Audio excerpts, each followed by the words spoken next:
America और पश्चिमी देशों ने जब रूस को रोकने की कोशिश की तो रूसी राष्ट्रपति ने 3000 किलोमीटर का रास्ता बनवाने का ऐलान कर दिया।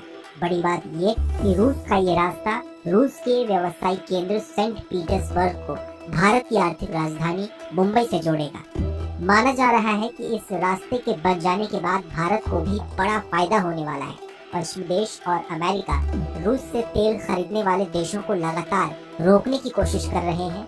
बीते दिनों पश्चिमी देशों ने रूसी तेल को लेकर एक प्राइस कैप का भी ऐलान किया था और सभी देशों से इसका पालन करने के लिए कहा था। ऐसे में पुतिन ने इस तरह के प्रतिबंधों और रुकावटों से बचने का तरीका ढूंढ निकाला है।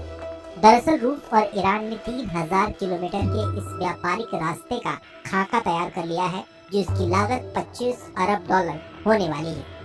जमीन और पानी दोनों से गुजरने वाला ये रास्ता सेंट पीटर्सबर्ग से मॉस्को, वोल्गोग्रैड, अस्ट्रखान से कैस्पियन सी के रास्ते ईरान पहुंचेगा। इसके बाद ईरान की राजधानी तेहरान और भारत के बनाए चाबहार पोर्ट से होते हुए रूस से सामान मुंबई बंदरगाह तक लाया जाएगा। आपको बताएं तो अब तक रूस से कोई सामान भारत तक लाने में 14,000 किलोमीटर का रास्ता तय करना होता था और इस रास्ते में कई देश आते थे। हालांकि अब ईरान और रूस के द्वारा निर्धारित किए गए नए रास्ते से अब ये दूरी कई गुना तक कम हो जाएगी।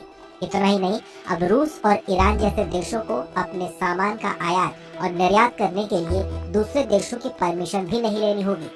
भारत भी दुनिया में अपने व्यापार को बढ़ावा देने के लिए बड़े बड़े कदम उठा रहा है। भारत ईरान में चाबहार पोर्ट के लिए अरबों डॉलर का निवेश कर चुका है। एक रिपोर्ट की माने तो कई रूसी जहाज अब इस रास्ते आने भी लगे हैं। माना जा रहा है कि 25 अरब डॉलर की लागत से बन रहे इस रास्ते की मदद से उन सामानों को भेजा जा सकेगा जिसे पश्चिमी देश रोकते हैं। इसमें हथियारों की सप्लाई भी शामिल है। इससे अब भारत को बड़ा फायदा होने जा रहा है। पिछले दिनों इस रास्ते से पहली बार माल रूस से मुंबई पहुंचा था। इसी रास्ते से अब रूस चीन को भी सामान भेज सकेगा। इस नए रास्ते की मदद से रूस से कोई भी सामान 20 से 25 दिन में भारत पहुंच सकेगा, जो अभी 40 से 45 दिनों में पहुंचता है। बहरहाल हमारी इस खबर को लेकर आपकी क्या राय है, हमें कमेंट सेक्शन में जरूर बताइए। बाकी देश और दुनिया की